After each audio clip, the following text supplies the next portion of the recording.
হাসপাতালে ভর্তি অভিনেত্রী শ্রীময়ী চট্টরাজ। তড়িঘড়ি রবিবার দিন তাকে হাসপাতালে ভর্তি করানো হয়। স্ত্রীর পাশেই ছিলেন অভিনেতা কাঞ্চন মল্লিক সারা রাত জেগে। আপনাদের সবাইকে স্বাগত সিনে গসিপে। বন্ধুরা, অভিনেত্রী শ্রীময়ী চট্টরাজ হঠাৎই অসুস্থ হয়ে পড়েন। তাকে রবিবার রাতেই বেসরকারি একটি হাসপাতালে ভর্তি করানো হয়েছে। অভিনেত্রীর সঙ্গে যোগাযোগ করা হলে জানা যায় ডিহাইড্রেট হয়ে গিয়েছিলেন শ্রীময়ী চট্টরাজ। 42 ডিগ্রি তাপমাত্রায় শুটিং, এর জেরেই ডিহাইড্রেশন হয়েছিল তার সঙ্গে পেটে অসহ্য যন্ত্রণা, রক্তচাপ, সুগার কমে গিয়ে কেলেঙ্কারি কাণ্ড হয়েছিল শনিবার অভিনেত্রীর সঙ্গে। এ বিষয়ে তিনি জানিয়েছেন, শনিবার সারা দিনের পর শুটিং করে বাড়ি ফিরে এসেই দুর্বল হয়ে পড়েন তিনি।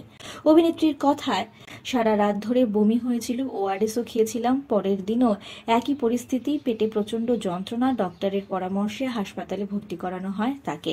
অভিনেত্রী জানিয়েছেন, এখনও তিনি চোখে ঝাপসা দেখছেন, সেই সময় মাথাও ঘুরছিল তার। অভিনেত্রীর বর্তমানে কেমন আছেন তিনি জানিয়েছেন, রক্তচাপ এখন স্বাভাবিক রয়েছে।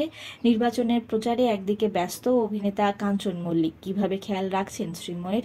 অভিনেত্রী জানিয়েছেন, হয় কাঞ্চন না হয় মা এসে আমার সঙ্গে থাকছে। বুধবার ও সারা রাত আমার কেবিনেই ছিল, বৃহস্পতিবার সকালে প্রচারে বেরিয়েছে। অভিনেত্রী জানিয়েছেন, 1-2 দিনের মধ্যেই হাসপাতাল থেকে ছাড়া পেয়ে যাবেন তিনি। অভিনেত্রী শ্রীময়ী চট্টরাজের দ্রুত সুস্থতা আমরা কামনা করি। বিনোদন জগতের আরো অনেক খবর নিয়ে চটজলদি ফিরছি, জুড়ে থাকুন আমাদের সঙ্গে। আমরা হলাম সিনে গসিপ, জুড়ে থাকুন আমাদের সঙ্গে। সাবস্ক্রাইব করুন আমাদের এই ইউটিউব চ্যানেলটি।